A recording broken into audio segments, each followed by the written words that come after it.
Tommy और उसके आदमी अब पहुंचते हैं और आराम से ड्रिंक करते हैं। ग्रेस अंदर बेचैनी से बैठी है। वो टॉमी से अपनी सारी सच्चाई बताने वाली होती है।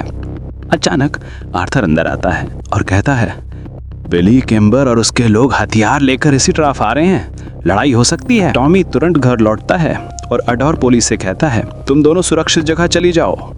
पॉली को सब कुछ समझ में आ जाता है। उसके चेहरे पर सच का आह्वान है। ग्रेस ने धोखा दिया है। पॉली टॉमी से कहती है, मैं ग्रेस को देख लूंगी, पर अगर तुम जाओगे तुम उसे मार डालोगे। और ये लाइन सब कुछ बोल देती है। टॉमी का गुस्सा इतना खतरनाक है कि वो अपने उस रिश्ते को भी नुकसान पहुंचा सकता है जिसे वो बचाने की कोशिश कर रहा है। ये मोमेंट दिखाता है कि खेल अब पर्सनल हो चुका है। सिर्फ पावर की नहीं, रिश्तों की लड़ाई भी है। पॉली चुपचाप ग्रेस के पास आती है और कहती है, हमें तुम्हारा सच पता चल गया है।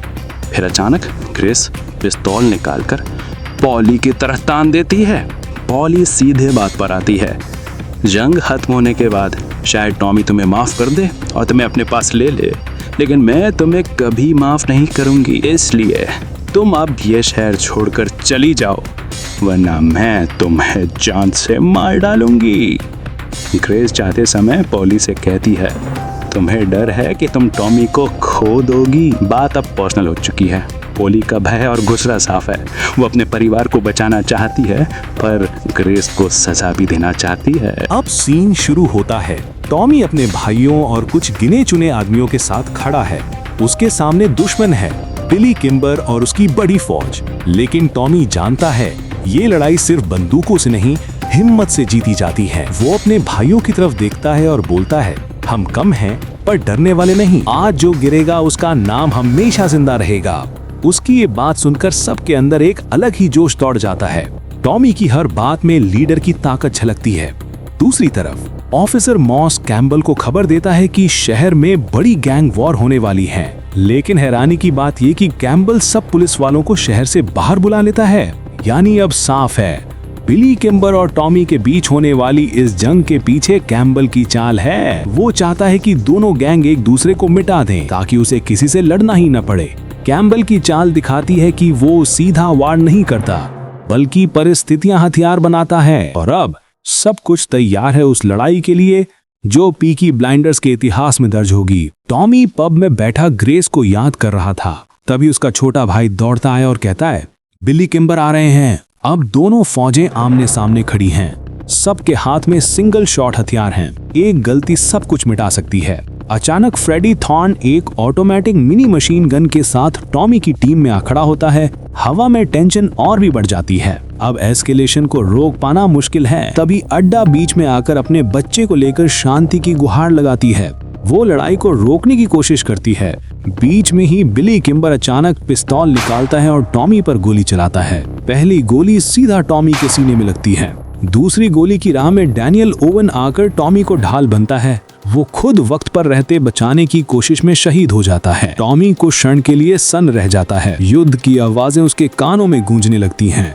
फिर अचानक वो खुद को संभालता है, पिस्तौल निकालता है और बिली किम्बर के सिर पर गोलियां चला देता है। यहीं से जंग खत्म होती है। ये पल दर्शाता है कि टॉमी का नेतृत्व कितना निर्णायक और क्रूर दोनों हो सकता है। वो जल्दी में है पर सटीक वार करता है। डैनियल ओवन की शहादत ने टॉमी को पल भर के लिए ठंडा कर दिया। फिर भी टॉमी ने अपनी सख्ती दिखाई।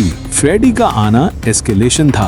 अड्डा की शांति की कोशिश और फिर भी हिंसा का भड़क जाना दिखाता है कि राजनीति, इमोशन और गैंग वॉर का मिश्रण कितना विनाशकारी होता है। पब में टॉमी के सीने से गोली निकाली जा रही है और दूसरी तरफ डैनियल ओवन, जिसने अपनी जान देकर टॉमी की जिंदगी बचाई, उसे अंतिम विदाई दी जा रही है। पूरा माहौल शोक में डूबा हुआ है, लेकिन साथ ही शेल्बी परिवार की आंखों में जंग जीतने का गर्व भी है। दूसरे सीन में हम देखते हैं कैम्बल को। उसे खबर मिलती है कि पीकी ब्लाइंडर्स ने जीत हासिल कर ली है और फ्रेडी थॉर्न जेल से भाग गया है। कैम्बल की आंखों में हार और गुस्सा दोनों झलकते हैं। वो समझ चुका है कि एक बार फिर टॉमी ने उसे मात दे दी है। अब कैमरा फिर से पब की ओर लौटता है, जहां जीत की खुशियां मनाई जा रही हैं। गिलास टकरा रहे हैं, हंसी की आवाजें गूंज रही हैं। पर इन सब के बीच टॉमी कहीं गुम है। वो ग्रेस को ढूंढते हुए सीधे उसके घर पहुंचता है।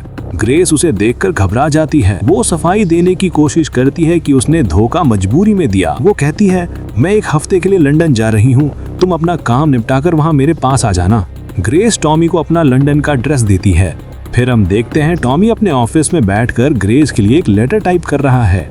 वो लिखता है, हर बार की तरह मैं एक सिक्का उछालूंगा और किस्मत तय करेगी कि मैं लंदन जाऊं या नहीं। टॉमी सिक्का हवा में उछालता है, लेकिन स्क्रीन ब्लैक हो जाती है। हम नहीं देख पाते कि उसने क्या फैसला लिया। अंतिम सीन में ग्रेस स्टेशन पर खड़ी ट्रेन का इंतजार कर रही होती है। तभी पीछे से कोई आता है। वो है इंस्पेक्टर कैम्बल, जो अपनी पिस्तौल ग्रेस की ओर तान देता है। और यहीं एपिसोड 6 खत्म होता है। साथ ही पीकी ब्लाइंडर्स के पहले सीजन का भी अंत हो जाता है। टॉमी और कैम्बल की लड़ाई अब पर्सनल राइवलरी में बदल चुकी है। ग्रेस अब टॉमी के दिल और कैम्बल दोनों के बीच में फंस चुकी है। सिक्के का डिसीजन, ये सवाल दर्शकों के मन में रह जाता है। क्या टॉमी ने ग्रेस को माफ किया या उसे हमेशा के लिए छोड़ दिया? तो दोस्तों, पीकी ब्लाइंडर्स के पहले सीजन का ये था धमाकेदार एंड।